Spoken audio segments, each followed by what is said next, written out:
So, how did I get involved with the narcissist in the first place? How do any of us get involved with a narcissist? We fell for the okey doke. We fell for the mask on their face. We fell for the pretend thing. That's pretty much how it goes. So I think it goes even deeper than that for me. I think it goes back to childhood, just having those basic needs of wanting to be seen, heard, appreciated, and loved. And I feel like if you don't get those needs met adequately as a child, I feel like in my case, it definitely, caused me to be more susceptible to narcissistic abuse. Particularly, I did have an absentee dad. I pretty much went most of my life where I didn't really know who he was. As far as like, I never met him in person. Um, I didn't meet him until I was in my mid 20s. So I spent my entire life, kind of wondering about my dad. And so I also was raised by a single mom who was at work a lot. So it kind of leads you to kind of have to fend for yourself in a lot of ways. And so even something as basic as a dinner, you're pretty much on your own at a very, very young age.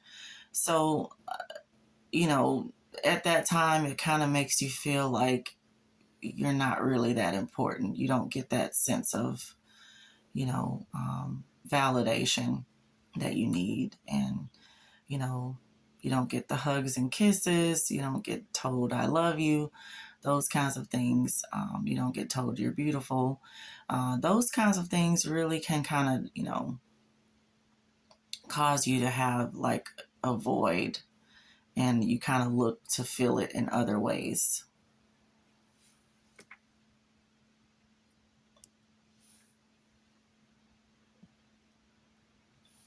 Essentially, what it is an abandonment wound, and then basically you just kind of feel invisible. Another thing for me was growing up in high school. So that feeling of being invisible carried over to high school, where, I am kind of like outside of the norm. Most of the girls at my school were kind of well to do. They had, kind of wealthier families. And so most of them had cars. My family, didn't have a car. We kind of walked and busted everywhere. And we didn't have, the fanciest of clothes. And, I wasn't one of the girls in high school that had a name brand purse and all of these things. They were able to get their hair done. I looked totally different from those girls. I kept my hair in a ponytail all the time, and I have these small eyes here. So I got, called a few names like China Doll and stuff like that. So I didn't really look like, you know, most of the girls in my school. I was very tall and plus size, and most of the girls in my school were very tiny and petite, short, and that kind of thing. And I was also a nerd, a proud nerd, but definitely a nerd. And so just was really into my grades and stuff like that. So it kind of causes you to kind of not be noticed as much. And so I spent my high school years, 3 of those years not dating, no boyfriend. Finally, when I got to my senior year, I had a boyfriend who was narcissistic. So it started there. I was sheltered a good bit of my life. I remember early in my childhood, my mom kept my head in a book. I had to work entire workbooks of math problems, like word problems, math and word problems together. I was doing that at the kitchen table, and then my sister was allowed to just go out and play. So I was always kind of trained to be, a problem solver, and to get my, schoolwork in order, and to be academic. And I do remember my childhood crush. My childhood crush was Stefan Urkel from Family Matters. So it wasn't just Stefan that was my crush, it was also Steve Urkel. So since I was a nerd, I did like nerds. I did like guys that were smart and funny. I felt like Steve Urkel was funny. But what I liked about Stefan Urkel was just that smoothness, the classy way that he dressed, clean cut guy. That was definitely my type. And, he was just kind of calm and smooth and, had swagger. So that's kind of, I just liked, both of them kind of mixed together pretty much. So after college, after high school, I went into college and I did 4 years of undergraduate in college. I didn't date the entire time. I had no boyfriend, no clubs. My head was in a book the entire time. So there was no relationship at all. And then I did 2 more years of college after that and got a graduate's degree, still no dating. So it's basically just work, home, and then I did church. I was a Sunday school teacher in church. So there was absolutely nothing, no dating, just dry as a powder box, pretty much. And so eventually, this is how I met the narcissist. So my neighbor slash friend had a boyfriend, and her boyfriend had a best friend who was single. So basically, we were set up on a blind date and a double date. We went out to go dancing. But before I get into that story, let me just tell you, about. I don't. I don't want to say I have a type. I don't think that there's a type, but I knew what I didn't necessarily want. So I had a pet peeve about what I would call a thug. I didn't want to see a certain type of attire I would associate it with a thug. So didn't want to see the pants hanging off the rear, didn't want to see oversized jerseys, oversized jeans. I didn't particularly like to see, long hair on men, just anything that made me feel like he wasn't a good guy, like a clean cut guy with good morals. I didn't necessarily want to, you know, look at that. So that's just, kind of being young and not really knowing a whole lot. Some of that is true and some of it's not. You can't always go by the way that a person dresses. But to a certain extent, if you're dressing like a thug and kind of behaving like one, then chances are you might be a thug. So on to date night. So I am in the car with my neighbor and her boyfriend is driving, and we're driving over to pick up the narcissist. And we arrive at his trailer park, and he's coming down the stairs of the trailer, and I immediately notice the way he is dressed. So he is dressed pretty much like Stefan Urkel. He is very well dressed, actually. He had on this powder blue button down shirt. He had on a pair of linen slacks. I have never seen a pair of linen slacks, at all, and then let alone on, a man. So, and very, very, very nice brown loafers. Um, he was dressed very well, groomed very well. As far as his haircut, he had a clean haircut. He didn't have a lot of facial hair. So, that got my attention right away. The only thing that I didn't like, because I don't really like flashy, so the only thing that I didn't really like was he had these really large kind of diamond earrings in his ear, very oversized, and he had one in each ear. I'm from the old school. I like just one earring in the ear, so when I saw two, I was like, okay, I can, get past that. So He glided down the stairs. I mean, I never seen anything like it. So he kind of glided and he had that kind of confidence and swagger right away. That's what I noticed before he even got in the car. So once he got in the car, you guys, he didn't even say anything to me. He didn't acknowledge me. And do you know what I did? I don't know why, but I immediately assumed, oh, this guy is shy and quiet, just like me. We're going to get along great. I assumed that that meant that he was shy, but little did I know this guy is covert. He purposely doesn't want to say anything because he's trying to figure out what kind of person I am, so he'll know what mask to put on. So he'll know how he should behave.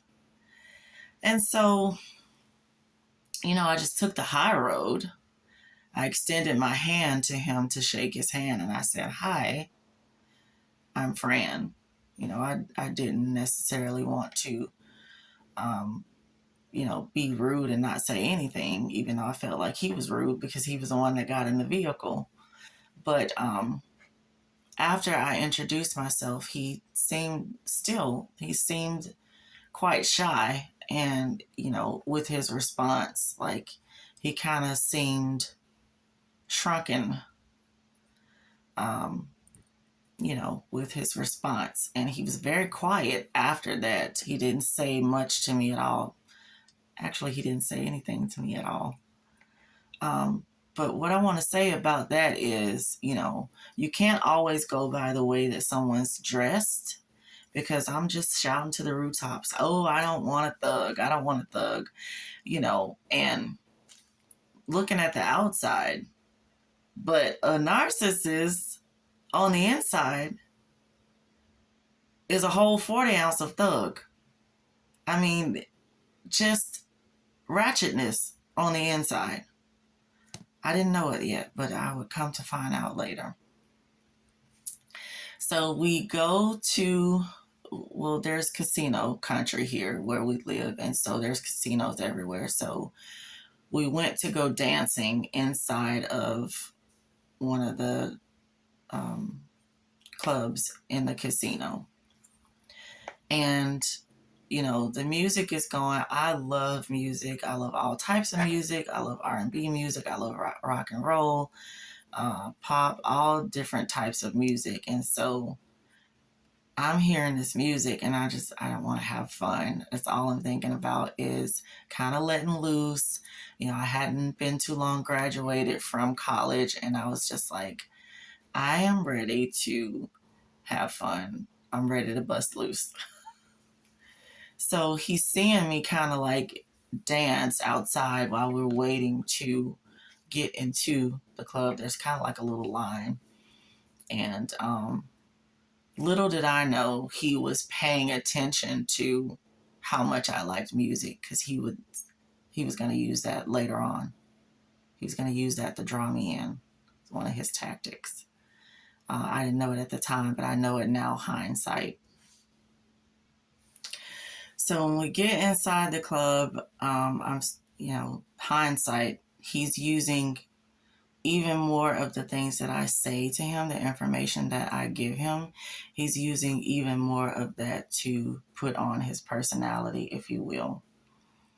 So he tested me by asking if, he could buy me a drink. And I'm thinking to myself, no, I'm buying my own drink. So automatically that told him, okay, she's independent. She can do her own thing. And so he didn't insist that, he, buy the drink. He didn't do it anyway on his own. He just let me, purchase my own drink. And yeah. So then we kind of sit down and we start talking about, who we are. And he asked me straight away, did I have children? And, I'm in my mid to late 20s. No, I didn't have children. And I said, no, but my response, this is what I said. I said, no, I got to get the husband first. And hindsight, I don't think that was something I should have said at all. Because when I asked him the question back, I asked him, did he have children? He said no. And then he said that he was dang near 30 and looking to get married. And my thing is, why didn't you say that first? Why did you say that after I said what I said? So, because I said something about marriage, then all of a sudden you're going to say something about marriage. I should have paid attention to that. That was not the thing. So then he mentioned to me that his parents had been married like almost 30 plus years. And so by this time, bells and whistles are beginning to go off in my brain, because I'm like, oh my goodness, like he knows about something that I don't know about. Like I grew up with a single mom. And in my mind, I automatically thought that that made him better than me because he had parents that raised him, in the household and everything like that. So I felt like, if his parents had been together that long, that they had a good marriage. I don't know why I assumed that, but, all the things just going, definitely assuming things instead of investigating and asking more questions. So when he said that, it was like, oh, this guy knows about marriage already. So my gears were already turning like, oh, he's a keeper. But he wasn't. It's not a good assumption to make. And so I'd already resolved in my mind that this guy isn't going anywhere just because of all of my assumptions, not because of what was actually happening, like who he actually was. It was just all based on my assumptions. Like the scripture says, a silly woman led away with divers lusts.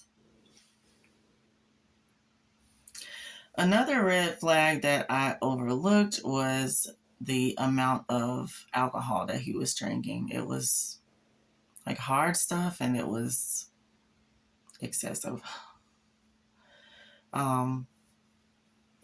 I think he didn't really have regard to how much he drank. And so I just brushed it off. I didn't really pay much attention to it because I'm not a drinker. I may have had one or two. And, I don't like the idea of getting drunk or plastered or anything like that. But he didn't have a problem getting drunk or plastered. Another sign that I miss with the narcissist is they go super duper fast. They don't really, have pace when it comes to, them, being like physical or overly, touchy. So he was quite touchy. I think that I should have paid more attention to that fact, but I just kind of attributed it to the fact that he was, kind of drinking too much, but definitely should have paid more attention to his touchiness. Another thing that I noticed was he felt intimidated for some reason. When he found out that I had went to college and everything like that, because on our way back, to our respective homes, we wanted to spend a little bit more time talking. And so he ended up getting dropped off back to his trailer to get his car. And so we were going to ride back together for all four of us to hang out some more. And so when I got in his vehicle with him and, his tank was pretty much on E, he kept saying, "Excuse my bucket." Now, I'm from the South, originally from Alabama, but I didn't know what a bucket was. And but he explained it to me. He felt like his car was a bucket, and it was an older vehicle, and it had lots of dings and stuff like that on it. It was pretty beat up, and on occasions it kind of like barely cranked and stuff like that. So I guess he felt self-conscious about that, but I'm not that person that judges somebody by their vehicle.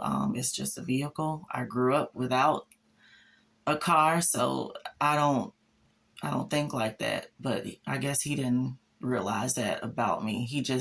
I guess he made an assumption that just because I went to college, that somehow meant that I was thinking something of myself, and that wasn't it at all.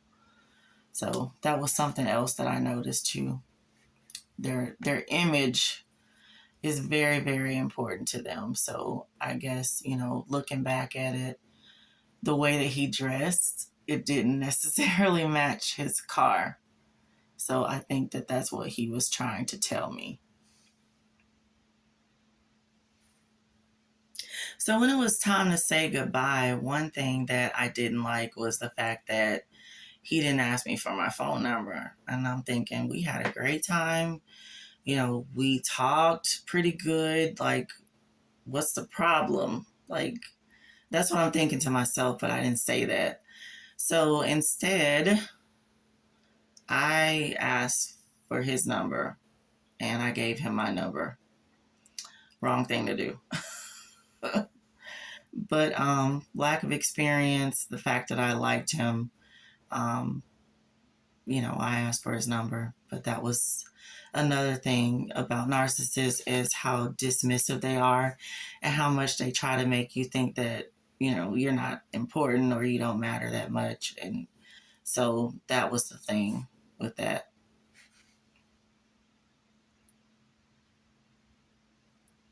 So after that first date, we pretty much began dating, even though it was like a long distance situation. So I would drive down to see him on the weekends, and I had to insist that he come see me because he felt like, oh, well, you're the one with the most reliable transportation. I have this bucket, so you'd have to come see me all the time. And I'm like, no, I'll see you when I see you, but no, I'm not coming all the time. No.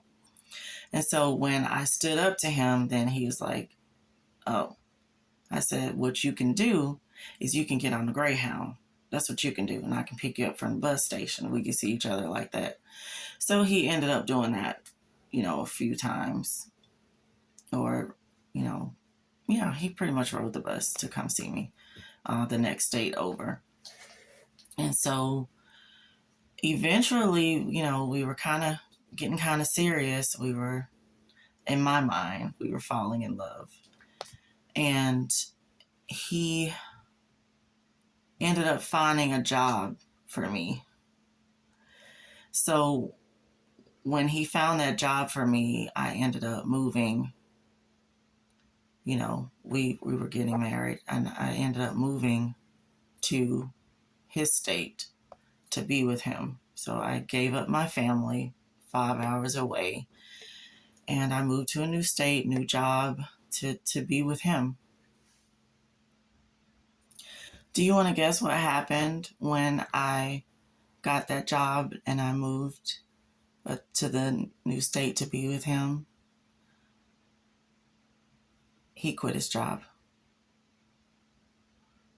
Yep, he quit his job. And you know what my mom told me? She said, you ain't nothing but his meal ticket. And she is absolutely correct, as I found out later on, that he basically just wanted to use me for a place to stay and also use me to support his gambling habit that I knew nothing about. Compulsive gambler at that. I'll get into that story on another video. But this is basically how I ended up with a covert narcissist and ended up married to him for 14 years. And so let's go over some scripture that comes to mind with this situation here, what I went through and what I came to realize. So I was definitely being worldly with lust of the eyes. Now, lust is not necessarily just pertaining to, something being like of the physical body. Lust is just like an intense desire. And I did have this intense desire to be in a relationship, to have a boyfriend, to be loved on. That kind of thing was my intense desire. To have someone to talk to not be lonely. That was definitely an intense desire for me. And I think that that's where I fell for the narcissist in that respect. And so let's look at that scripture. That scripture is 1 John 2:16. And it says, "For all that is in the world, the lust of the flesh, and the lust of the eyes, and the pride of life, is not of the Father, but it is of the world." And I knew better. But, I fell into that. 1 Samuel 16:7. But the Lord said to Samuel, "Do not look at his appearance or at the height of his stature, because I have rejected him. For God sees not as man sees. For man looks at the outward appearance, but the Lord looks at the heart." So I was definitely looking at the outward appearance, looking at Stefan or Kels, looking at, oh, look at those big, beautiful brown eyes, and, look at those long eyelashes he has, and, look at that skin tone he has, all those things. That's not what I should have been concentrating on. I should have been looking at, what type of heart he has, what type of character he has, what type of mindset does he have. And so those are the things, those are the lessons that I learned, in that situation as well. And then finally, this is the last scripture that comes to mind as far as the lessons and takeaways from this particular meeting of a narcissist and accepting them on without taking off their mask. 2 Timothy 3:6-7. "For of this sort are they which creep into houses and lead captive silly women, laden with sins, led away with divers lusts, ever learning and never able to come to the knowledge of the truth." So yeah, I definitely felt very, very silly, being led astray, with the mask and all of that, the deception of the narcissist, not doing my homework, not paying attention to the red flags, and just not, being strong enough to walk away. I definitely don't like the idea of repeating the same mistakes over and over and over, knowing better but not doing better. It's almost like what my grandma used to tell me all the time. "Fran, you better learn your fool self some sense." And that's pretty much the gist of this situation. Is you've been through narcissistic abuse. You know what it is now. You got your education about it. You got your literal life experience with it. Don't let it happen again. Do not walk in darkness. Walk in the marvelous light.